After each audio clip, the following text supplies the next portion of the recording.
BBA, BCA, BCom computer కోర్సులో 100% placement లభించే ఏకైక డిగ్రీ కాలేజ్ కూకట్పల్లిలోని ఐక్రియేట్ డిగ్రీ కాలేజ్. ప్రస్తుతం జరుగుతున్న ఏపీ అసెంబ్లీ సమావేశాలకు వైసీపీ దూరమైనట్టే కనిపిస్తోంది.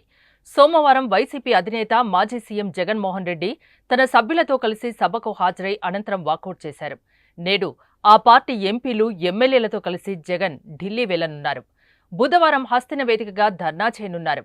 అధికారంలోకి వచ్చాక రాష్ట్రంలో శాంతి భద్రతలు క్షీణించాయని, వైసీపీ శ్రేణులపై దాడులు జరుగుతున్నాయని ఢిల్లీలో నిరసన చేపట్టనున్నారు. ధర్నా అనంతరం వైసీపీ సభ్యులు గురువారం రాష్ట్రానికి రానున్నారు. అయితే ఏపీ అసెంబ్లీ సమావేశాలు 5 రోజులు మాత్రమే కొనసాగనున్నాయి. ఈ నెల 26వ తేదీ వరకు సమావేశాలు నిర్వహిస్తారు. దీంతో జగన్తో పాటు వైసీపీ సభ్యులు సభకు హాజరయ్యే అవకాశం లేదని ఆ పార్టీ వర్గాలు చెబుతున్నాయి. అయితే సోమవారం సమావేశాల్లో భాగంగా ఆసక్తికర సన్నివేశం చోటు చేసుకుంది. జగన్తో ఉండి టీడీపీ ఎమ్మెల్యే రఘురామరాజు మాట్లాడారు. ప్రతిరోజు అసెంబ్లీకి రావాలని జగన్కు చెప్పారు.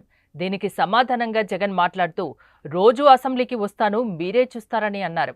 కానీ ఈ సమావేశాలకు మాత్రం ఆయన దూరంగా ఉంటున్నారు. ఇక నేడు అసెంబ్లీ సమావేశాల్లో ల్యాండ్ టైటిలింగ్ చట్టం రద్దు, ఆరోగ్య విశ్వవిద్యాలయానికి ఎన్టీఆర్ పేరు పునరుద్ధరణ బిల్లుల్ని ప్రభుత్వం ప్రవేశపెడుతోంది. బుధ, గురు, శుక్రవారాల్లో శాంతి భద్రతలు, పరిశ్రమలు, రాష్ట్ర ఆర్థిక పరిస్థితిపై 3 శ్వేతపత్రాల్ని ప్రవేశపెట్టి వాటిపై చర్చించనున్నారు.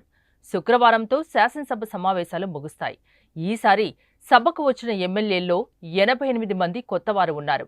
వారికి అసెంబ్లీ వ్యవహారాలు, రాజ్యాంగ అంశాలపై త్వరలో శిక్షణనివ్వాలని నిర్ణయించినట్టు స్పీకర్ అయ్యన్న పాత్రుడు తెలిపారు.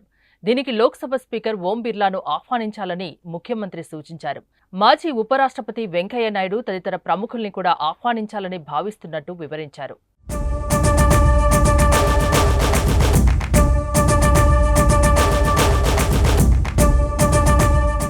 సుమన్ టీవీలో మీ పర్సనల్ అండ్ బిజినెస్ ప్రమోషన్స్ కోసం కింది నెంబర్కి కాంటాక్ట్ చేయండి.